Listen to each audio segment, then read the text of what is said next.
So hello guys, last వీడియోలో ఒక కంపెనీలో ఎంటర్ప్రైజ్ స్ట్రక్చర్ అంటే బేసిక్ కాన్ఫిగరేషన్ చేయడానికి ఎలాంటి టీ కోడ్స్ యూజ్ చేస్తామో అనే వాటి గురించి లాస్ట్ వీడియోలో మనం డిస్కస్ చేసుకున్నాం కదా. సో ఈ వీడియోలో మనం జనరల్ లెడ్జర్ పోస్టింగ్ అంటే ఒక ఎండ్ యూజర్ చేసే వర్క్స్ దాన్ని రిలేటెడ్ టీ కోడ్స్ గురించి తెలుసుకుందాం.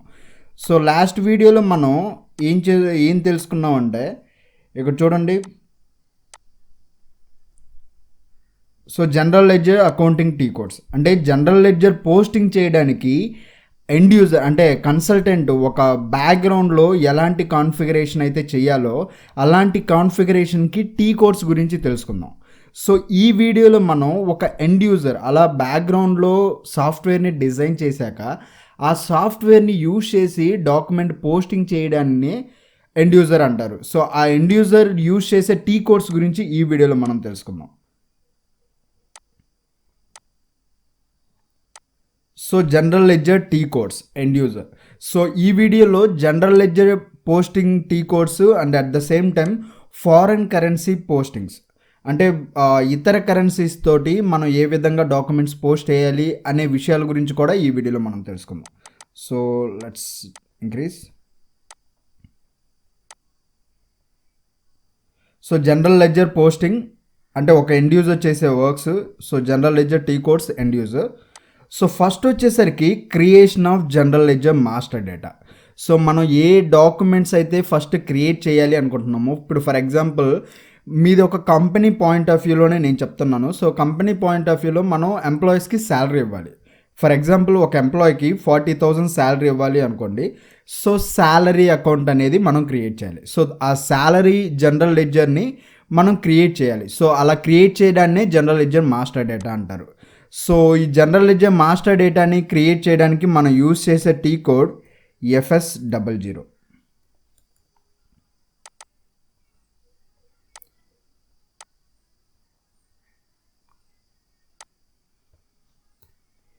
సో వన్స్ అలా జనరల్ లెడ్జర్ క్రియేట్ చేసాం కదా, అంటే శాలరీకి ఒక లెడ్జర్ క్రియేట్ చేసాం. సో అలా క్రియేట్ చేసిన లెడ్జర్ తర్వాత మనం డాక్యుమెంట్ అనేది పోస్టింగ్ చేయాలి.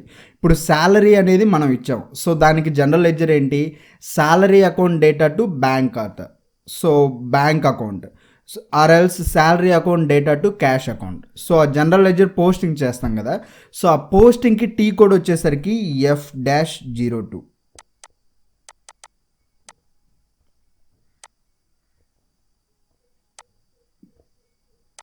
సో డాక్యుమెంట్ డిస్ప్లే, మనం ఏదైతే డాక్యుమెంట్ పోస్ట్ చేస్తామో ఆ పోస్టింగ్ చేసిన డాక్యుమెంట్ని మనం ఒకసారి చూడాలి అనుకుంటున్నాం. సో నేను ఇంకోసారి మళ్ళీ చెప్తున్నాను, ఈ SAPలో వన్స్ మనం ఒక డాక్యుమెంట్ పోస్ట్ చేసాము అంటే ఆ డాక్యుమెంట్ని డిలీట్ చేయడం అనేది అవ్వదు. సో దాన్ని రివర్స్ చేసుకోవచ్చు. అంటే ఇప్పుడు ఫర్ ఎగ్జాంపుల్ మనం ఏదైనా ఒక జనరల్ లెడ్జర్ని మిస్టేక్గా మనం పోస్టింగ్ చేసామంటే మళ్ళీ ఇంకొక మిస్టేక్ చేసి దాన్ని కరెక్ట్ చేయాలి. సో అది ఎలా అనేది ఫ్యూచర్లో తెలుసుకుందాం. సో ఈ డాక్యుమెంట్ డిస్ప్లే అంటే ఏంటంటే మనం ఏదైతే డాక్యుమెంట్ పోస్ట్ చేస్తామో ఆ పోస్ట్ చేసిన డాక్యుమెంట్ని చూడాలి అనుకుంటే దానికి టీ కోడ్ వచ్చేసరికి FB03.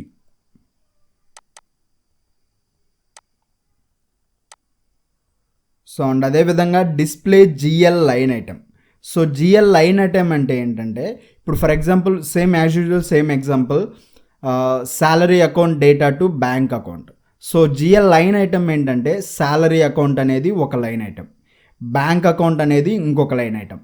సో శాలరీ రిలేటెడ్ ఎన్ని డాక్యుమెంట్స్ అయితే మనం పోస్ట్ చేసామో ఆ లైన్ ఐటమ్స్ అన్నీ కూడా మనకి విజిబుల్ అవుతుంది. సో అలాంటి విజిబుల్ అవ్వాలి అంటే మనం యూజ్ చేయాల్సిన టీ కోడ్ ఏంటంటే FBL3N. So display GL balance అంటే ఏంటంటే ఇప్పుడు ఫర్ ఎగ్జాంపుల్ మన జనరల్ లెడ్జర్ అకౌంట్స్లో డిఫరెంట్ జనరల్ లెడ్జర్స్ అనేవి మనం క్రియేట్ చేస్తాం. So like salary account, bank account, rent account, electricity bill account. So ఇలాంటి డిఫరెంట్ GLs అనేవి మనం క్రియేట్ చేస్తాం కదా. సో డిస్ప్లే GL బ్యాలెన్స్ అంటే ఇప్పుడు ఫర్ ఎగ్జాంపుల్ మనం పర్టికులర్గా బ్యాంక్ రిలేటెడ్ GL బ్యాలెన్స్ మనం ఎంత పోస్టింగ్ చేసాం, salary related salary related postings ఎన్ని చేసాం. సో ఇలా సపరేట్గా ఒక GL రిలేటెడ్ బ్యాలెన్స్ మనం తెలుసుకోవాలి అంటే సో ఈ GL బ్యాలెన్స్ టీ కోడ్ అనేది మనం మెన్షన్ చేసి అది తెలుసుకోవచ్చు. సో దాని టీ కోడ్ ఏంటంటే FS10N.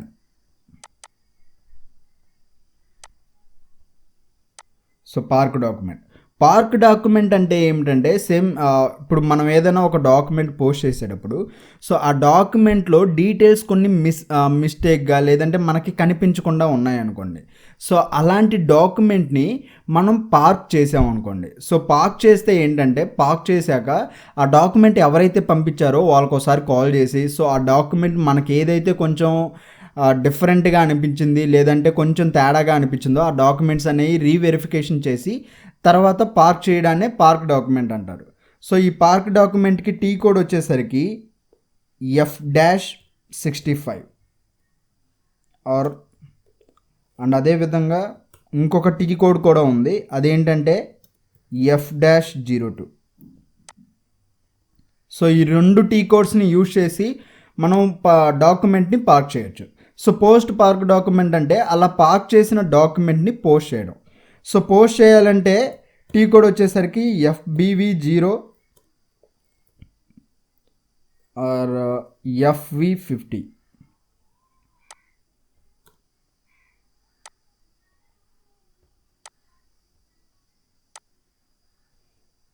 Held document. So held డాక్యుమెంట్కి టీ కోడ్ వచ్చేసరికి F-02. పోస్ట్ హెల్డ్ డాక్యుమెంట్కి కూడా సేమ్ F-02.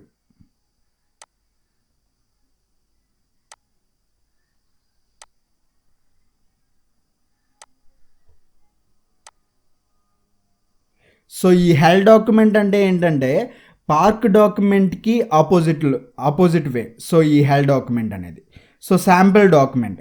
సో శాంపిల్ డాక్యుమెంట్ని మనం ఎందుకు యూజ్ చేస్తామో, అసలు శాంపిల్ డాక్యుమెంట్ అంటే ఏంటంటే ఇప్పుడు ఫర్ ఎగ్జాంపుల్ మనం ఎవ్రీ మంత్ శాలరీస్ అనేవి పే చేస్తూ ఉంటాము. So every month same typing చేసి అంటే డీటెయిల్స్ అన్నీ మెన్షన్ చేసి డాక్యుమెంట్ పోస్ట్ చేసే కంటే ఈ sample document T code open చేసి ఇందులో ఒక డాక్యుమెంట్ అనేది స్టోర్ చేసుకోవచ్చు. సో ఆ డాక్యుమెంట్ని మనం కాపీ చేసుకొని అంటే ఎవ్రీ మంత్ ఈ డాక్యుమెంట్ ద్వారా మనం ఏ డీటెయిల్స్ ఎంటర్ చేయకుండా జస్ట్ ఒక నెంబర్ ఎంటర్ చేస్తే ఈ డాక్యుమెంట్ అనేది పోస్ట్ అవుతూ ఉంటుంది. సో ఈ శాంపిల్ డాక్యుమెంట్కి టీ కోడ్ వచ్చేసరికి F-01.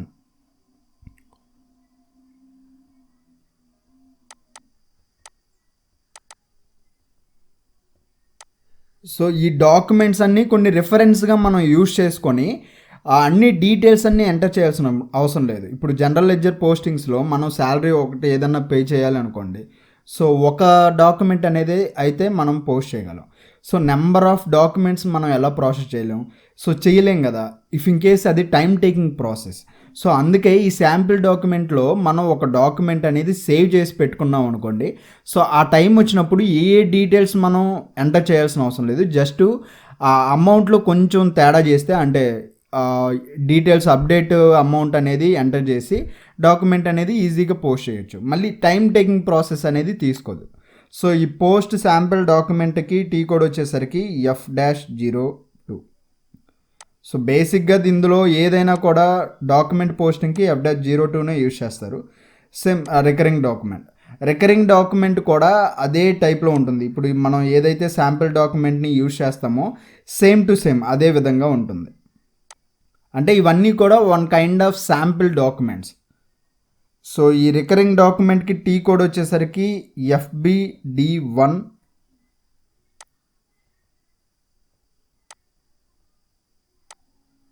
ఎగ్జిక్యూషన్ ఆఫ్ రికరింగ్ డాక్యుమెంట్కి F.14.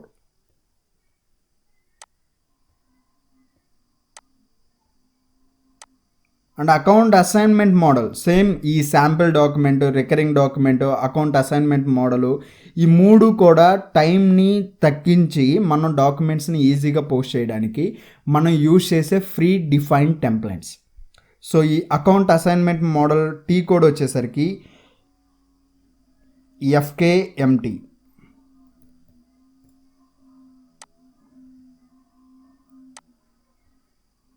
So posting of account assignment model. So ఆ డాక్యుమెంట్ని పోస్ట్ చేయాలంటే same as usual F-02.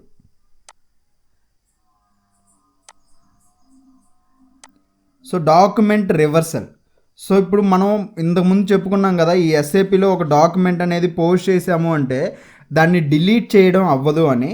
So delete చేయడం అవ్వదు, కానీ ఆ డాక్యుమెంట్ అనేది రివర్స్ చేయడం అవుద్ది. ఇప్పుడు ఫర్ ఎగ్జాంపుల్ మనం ఏదైనా ఒక శాలరీ పే చేస్తున్నాము. సో శాలరీకి జనరల్ లెడ్జర్ పోస్టింగ్ ఏ విధంగా వస్తుంది, salary account data to bank account.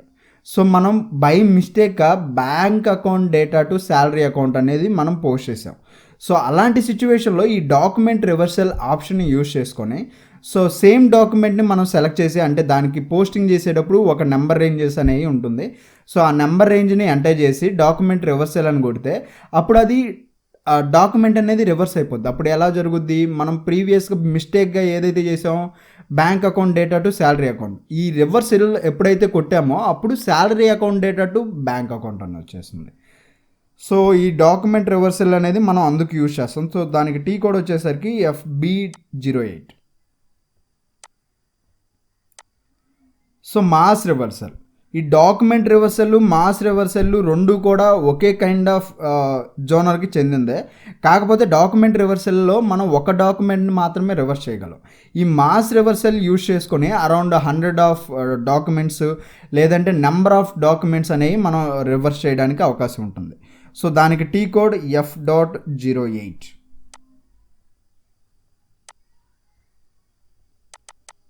So guys, ఈ వీడియోతో అంటే ఇప్పటికీ మనం జనరల్ లెడ్జర్ పోస్టింగ్స్ని మాత్రమే తెలుసుకున్నాం.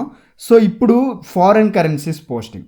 సో ఫారెన్ కరెన్సీ పోస్టింగ్ అంటే ఏంటంటే మనం జనరల్గా మన కంపెనీస్ అంటే SAP సాఫ్ట్వేర్ని యూజ్ చేసే ఏ కంపెనీ అయినా కూడా లోకల్ కంపెనీ, స్మాల్ కంపెనీ అయి ఉండదు. అది ఎందుకంటే వరల్డ్ వైడ్ లేదంటే ఇంటర్నేషనల్ కంపెనీస్ మాత్రమే ఈ SAP సాఫ్ట్వేర్ని మ్యాక్సిమం ప్రిఫర్ చేస్తాయి.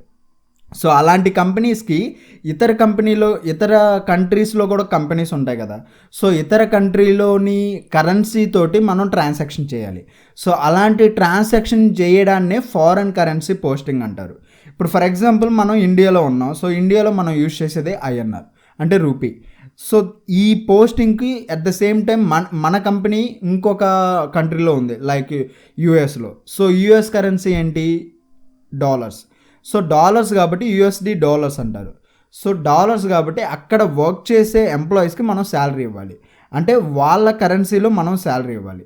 సో వాళ్ళ కరెన్సీలో మనం శాలరీ ఇవ్వాలి అంటే మన కరెన్సీ నుండి వాళ్ళ కరెన్సీకి ట్రాన్స్ఫర్ చేయాలి. సో ట్రాన్స్ఫర్ చేయడాన్ని ఈ ఫారెన్ కరెన్సీ పోస్టింగ్ అంటారు. సో ఈ ఫారెన్ కరెన్సీ పోస్టింగ్స్కి ఏ టీ కోడ్స్ యూజ్ చేస్తాం అనేది ఇప్పుడు మనం తెలుసుకుందాం. So decrease.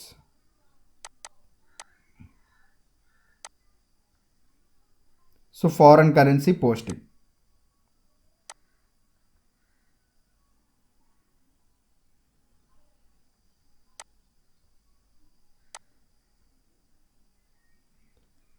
So check currency code. First మనది ఏ కరెన్సీ అనేది ఫస్ట్ డిఫైన్ చేయాలి. సో దానికి టీ కోడ్ వచ్చేసరికి OY03. డిఫైన్ చేసేదంటూ ఏముండదు. ఇప్పుడు మీరు ఏదైతే ఒక కంపెనీ క్రియేట్ చేస్తారో అప్పుడే కరెన్సీ అనేది డిసైడ్ అవుతారు, కానీ ఇది జస్ట్ చెకింగ్ పర్పస్ మాత్రమే. ఇందులో ఏ కాన్ఫిగరేషన్ చేయము అంటే ఫస్ట్ స్టెప్లో. సో సెకండ్ స్టెప్ వచ్చేసరికి చెక్ ఎక్స్చేంజ్ రేట్ టైప్. అంటే ఎక్స్చేంజ్ రేట్ టైప్ అంటే మనం ఏ కరెన్సీలో అయితే మనం ట్రాన్సాక్షన్ చేయాలి అనుకుంటున్నామో ఆ కరెన్సీని సెలెక్ట్ చేసుకోవాలి. సో దానికి టీ కోడ్ వచ్చేసరికి OB07.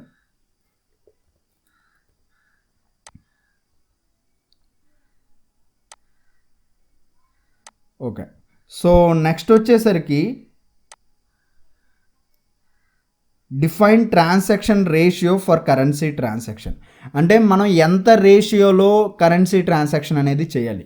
ఇప్పుడు ఫర్ ఎగ్జాంపుల్ మన INR ఇండియన్ కరెన్సీ వచ్చేసరికి ఒక డాలర్కి అరౌండ్ 70 రూపీస్తో ఈక్వల్గా ఉంది. సో అలాంటి ట్రాన్సాక్షన్ అంటే ఒక డాలర్కి మన రూపీస్ ఎంత అనేది ఒక రేషియో అనేది మనం సెలెక్ట్ చేయాలి. సో ఆ రేషియో సెలెక్ట్ చేయాలంటే కొన్ని కోడ్స్ కూడా ఉంటాయి, వాటిని డిఫైన్ చేయాలి. సో దానికి టీ కోడ్ వచ్చేసరికి OBBS.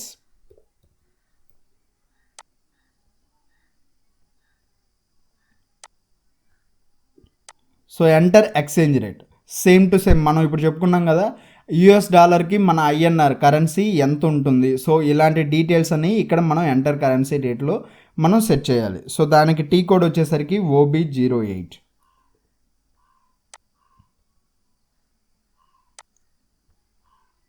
And posting without exchange rate. So exchange rate లేకుండా మనం డాక్యుమెంట్ అనేది ఏ విధంగా పోస్టింగ్ చేయాలి? సో డాక్యుమెంట్ పోస్టింగ్ అంటే జిఎల్లో దానికి common T code F-02.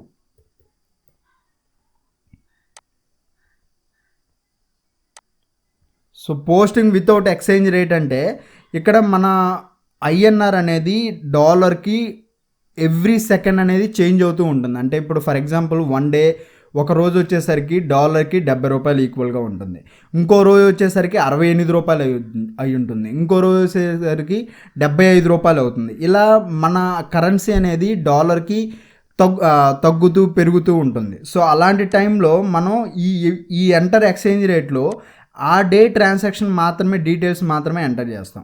So మనం ఈ ఎంటర్ ఎక్స్చేంజ్ రేట్లో ఫర్ ఎగ్జాంపుల్ మీరు డాలర్కి 70 రూపాయలు అనుకోండి.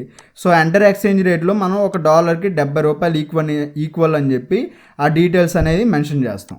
సో కానీ మీరు ఒక 1 వీక్ తర్వాత ఆ డాలర్ది ఎంత రేటు తగ్గిందంటే మనది 65 రూపీస్ అనుకోండి, కొంచెం రేట్ తగ్గింది. సో అలాంటి టైంలో మనం సేమ్ ట్రాన్సాక్షన్ చేస్తే మనకు 5 రూపీస్ లాస్ వస్తుంది కదా.